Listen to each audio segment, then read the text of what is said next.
Bienvenue dans cette nouvelle édition du Non-Stop Info. Au sommaire, à un an de l'élection présidentielle, la tension est à son comble entre majorité et opposition au Gabon. Un climat qui fait encore écho à la manifestation du 20 décembre 2014. Comme prévu, la version corrigée des listes électorales informatisées est disponible depuis le 15 janvier au Bénin. Sa révision doit être parachevée pour le 25 février 2015.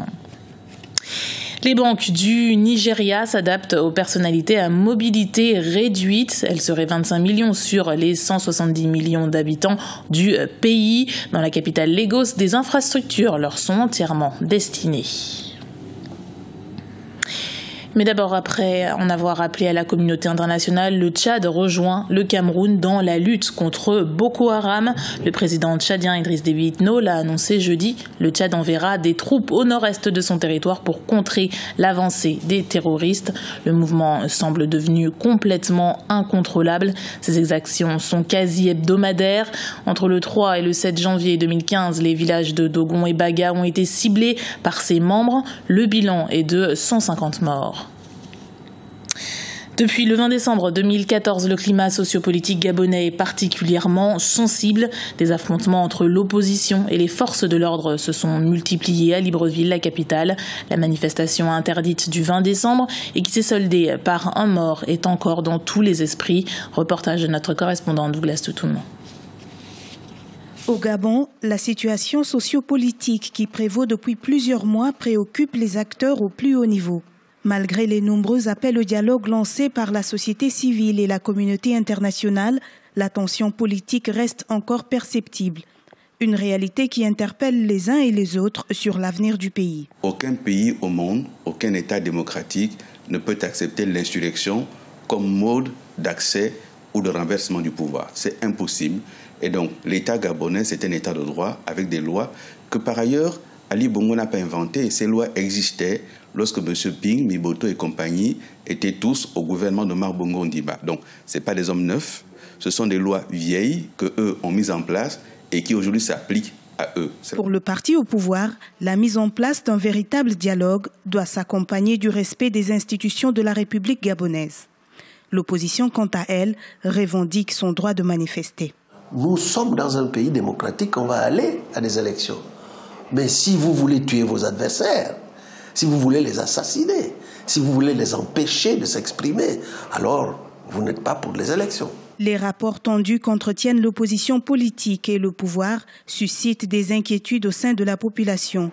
Une situation qui occulte malheureusement les préoccupations essentielles de la majorité des Gabonais, l'amélioration de leurs conditions de vie.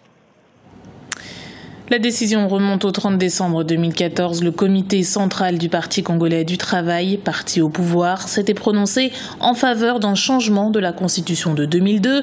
Un changement qui fait craindre à l'opposition que le président Denis Sassou Nguesso ne brigue un nouveau mandat. Les explications de Marie-Angèle Touré.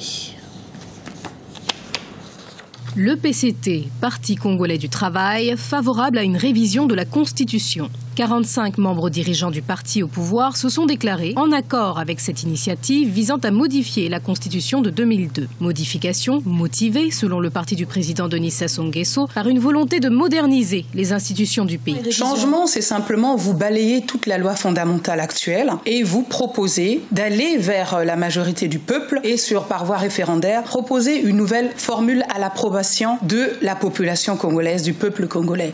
À ce moment-là, nulle part au monde, vous savez, en France, à la Ve République, il y a eu 10 changements de constitution.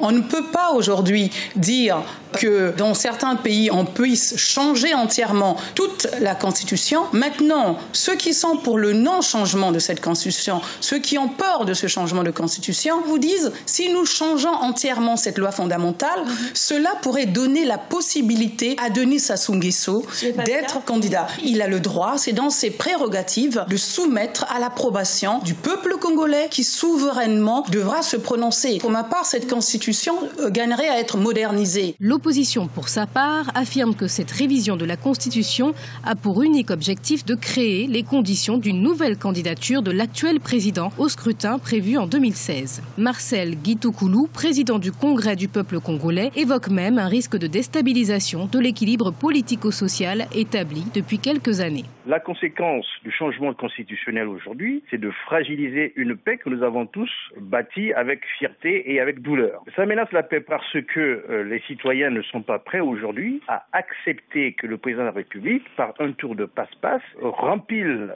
en passant par une sorte de coup d'État constitutionnel pour dire « je suis toujours présent et je suis toujours en place » alors que sa politique est décriée dans le pays. La conséquence, c'est effectivement 1. Mettre en péril la paix, 2. Enlever la confiance aux investisseurs étrangers qui veulent bien que les choses bougent dans le pays sur le plan de la gestion et de la gouvernance, et 3. C'est un manque de respect pour les populations qui lui ont accordé leur confiance pendant 40 ans. La constitution congolaise en vigueur depuis 2002 limite à 2 le nombre de mandats présidentiels. Le président Denis Sassou Nguesso, élu la même année ainsi qu'en 2009, ne pourrait donc pas briguer de mandats supplémentaires si cette constitution reste inchangée. Cependant, aucune déclaration du parti au pouvoir ne corrobore pour l'instant les affirmations et les craintes énoncées par l'opposition. Au Bénin, la COSLEPI a annoncé la disponibilité de la liste électorale informatisée provisoire. L'organe installé depuis bientôt 2 ans a cette fois-ci tenu le pari de rendre disponible son fichier pour le 15 janvier 2015. La liste électorale définitive est-elle attendue pour le 25 février 2015 ? Les précisions de Hidlet Mirabel-Bissou. La version provisoire de la liste électorale informatisée attendue depuis bientôt 2 ans est désormais disponible. Un peu plus de 19 mois après son installation, le Conseil d'orientation et de supervision de la liste électorale permanente informatisée, COSLEPI, a pu tenir le délai du 15 janvier 2015 pour rendre disponible la liste électorale provisoire. Les listes qui seront affichées dans tous les arrondissements du pays ont pris en compte les citoyens âgés de 18 ans et plus. Nous nous préparons à faire la dernière opération du terrain telle qu'exigée par la loi. C'est l'affichage de la liste provisoire pendant 21 jours.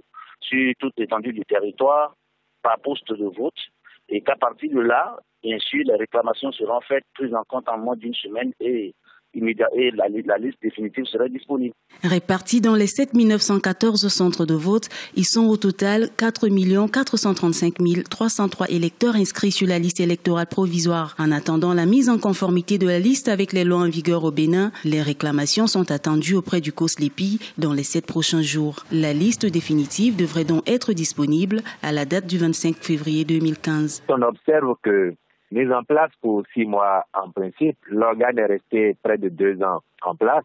Qu'on observe également que de bout en bout, les différents partis aux discussions, c'est-à-dire l'opposition et la majorité au pouvoir, sont restés au sein de l'organe. Contrairement au processus ayant conduit à la confection de la LEPI pour 2010-2011, où on a observé que les représentants de l'opposition avec laquelle apporte, on peut espérer à tout le moins qu'un minimum de consensus a été de mise au sein de l'organe. La disponibilité de la liste actualisée le 25 février prochain viendra confirmer la tenue des législatives le 26 avril et les municipales le 31 mai. 2 échéances qui préparent la présidentielle attendue pour le mois de mars 2016.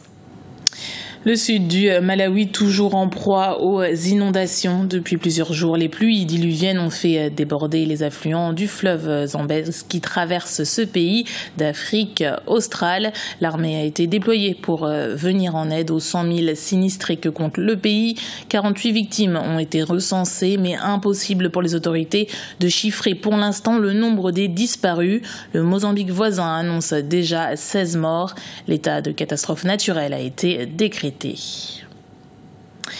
Au Nigeria, les personnes à mobilité réduite rencontrent des difficultés pour accéder aux lieux publics et pour leur faciliter la tâche, des banques nationales mettent en place des équipements adéquats aux guichets automatiques, des équipements qui leur permettent d'effectuer leurs opérations de façon autonome. Gavanindo.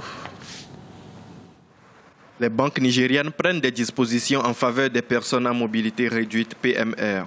C'est l'exemple de la banque Keystone logée à Lagos et qui a installé des rampes à ses points de guichet automatiques. Avec ce dispositif, ils peuvent effectuer leurs opérations bancaires sans demander de l'aide au personnel ou à une tierce personne. Au Nigeria, les personnes handicapées sont nombreuses et il est important que nous prévoyions quelque chose pour elles. Nous ne disons pas de leur offrir des cadeaux, nous demandons de les équiper et leur fournir des équipements qui leur rendront la tâche beaucoup plus facile. Cela leur permettra aussi de contribuer au développement de la société.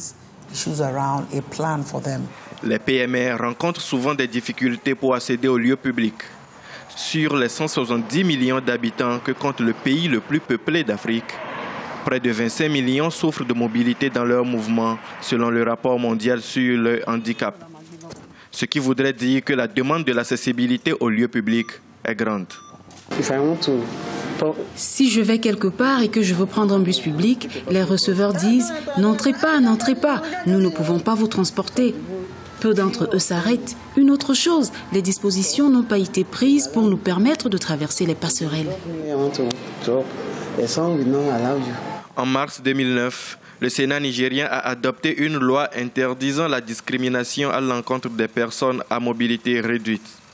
La loi demande aux institutions gouvernementales ainsi qu'aux particuliers de fournir un accès pratique aux personnes handicapées. C'est un rendez-vous que certains attendaient depuis 5 ans, 5 années de travaux et de rénovation. Le musée national du Cameroun rouvre ses portes ce vendredi à Yaoundé, un espace de 5000 mètres carrés dédié à l'histoire du pays. L'ancien palais présidentiel abrite des collections de costumes et instruments locaux, archives nationales, pièces artisanales, dont certaines datent de -50 avant notre ère. Un gala d'inauguration débutera à partir de 18h GMT. C'était le journal de la rédaction. Merci de l'avoir suivi. Retrouvez dans un instant une nouvelle édition du Non-Stop Info sur Africa 24.